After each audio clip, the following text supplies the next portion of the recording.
ایک بار آقا علیہ السلام اپنے غلاموں کے ساتھ مجلس میں بیٹھے ہوئے تھے تو بکر صدیق آقا علیہ السلام کی بارگاہ میں حاضر ہوئے۔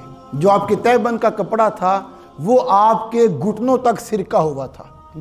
آقا علیہ السلام کی مجلس میں آ کے بیٹھ گئے تو آقا علیہ السلام نے فرمایا کہ یہ میرا غلام ابھی کہیں پہ جھگڑا کر کے آ رہا ہے۔ انہوں سارا حلیہ دیکھا نا، ساری وضاحت دیکھی تو فرمایا کہ میرے یہ غلام ابھی جھگڑا کر کے آ رہے ہیں۔ وہ آئے، خاموشی سے بیٹھ گئے۔ تو جب آقا صاحب نے ساری بات فرمائی تو آپ نے فرمایا کہ ہاں یا رسول اللہ صلی اللہ علیہ وسلم، اپنے بھائی عمر کے ساتھ ایک بات پہ میرا اختلاف ہو گیا۔ اپنے بھائی عمر کے ساتھ میرا ایک بات پہ اختلاف اور جھگڑا ہو گیا، اتنی بات بتائی۔ اور کہا یا رسول اللہ، پھر تھوڑی دیر کے بعد مجھے احساس ہوا ہے کہ زیادتی میری طرف سے تھی، غلطی میں نے کی، ظلم میں نے کیا، تو میں نے اپنے بھائی عمر سے معافی طلب کی اور کہا کہ میرے بھائی مجھ سے غلطی ہو گئی ہے، تو آپ اللہ اس کے رسول کی رضا کی خاطر مجھے معاف کر دو۔ مگر میرے بھائی عمر نے مجھے معاف نہیں کیا۔ غلطی مجھ سے ہوئی، میری طرف سے زیادتی ہوئی ہے اور میں نے کہا کہ آپ مجھے معاف کر دیں، مگر میرے بھائی عمر نے مجھے معاف نہیں کیا۔ تو یا رسول اللہ صلی اللہ علیہ وسلم میں آپ کی بارگاہ میں آ گیا۔ وہ بیٹھ گئے۔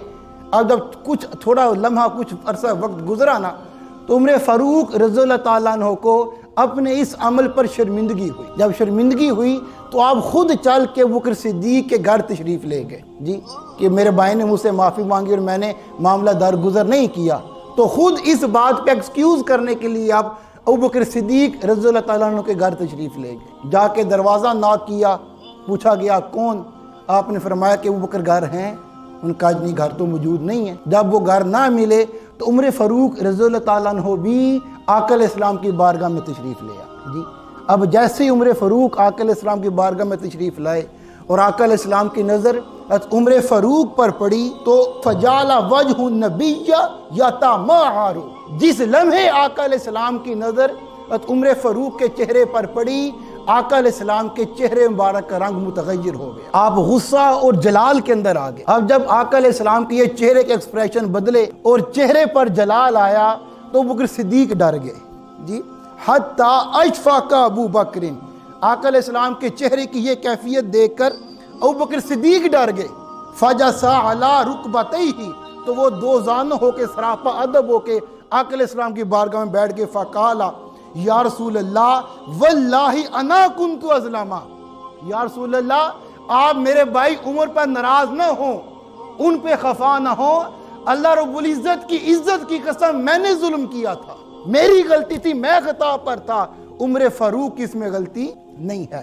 میں جسٹیفیکیشن دے رہے ہیں یا رسول اللہ، اگر میرے بھائی نے اس وقت اس میری غلطی کو، میری معافی کو قبول نہیں کیا تو اس بات پر آپ عمر پر ناراض نہ ہو، غلطی میری ہی تھی اور میری ہی طرف سے زیادتی کا صدور ہوا تھا۔ جب یہ بات سنی اپنے غلام ابوبکر کی تو آقا علیہ السلام نے فرمایا ان اللہ بعثنی الیکم فقلتم کذبت، میں کہ مجھے اللہ رب العزت نے تمہاری طرف مبعوث کیا تھا حق کے ساتھ، جب میں نے تمہیں حق کی طرف دعوت دی تم سب لوگوں نے میرا انکار کر دیا، تم سب لوگوں نے مجھے جھٹلا دیا۔ وقال ابو بکر صدقہ، اور تم سب میں سے فقط ابو بکر کی ذات تھی جس نے میرے پیغام کو قبول کر کے میری تصدیق فرمائی، مگر تم سب نے اب تو دائرہ ایمان میں داخل ہو گئے، مگر سب سے پہلے جب میں نے حق کی دعوت کا آغاز کیا تھا تو تم سب نے میرا انکار کیا تھا۔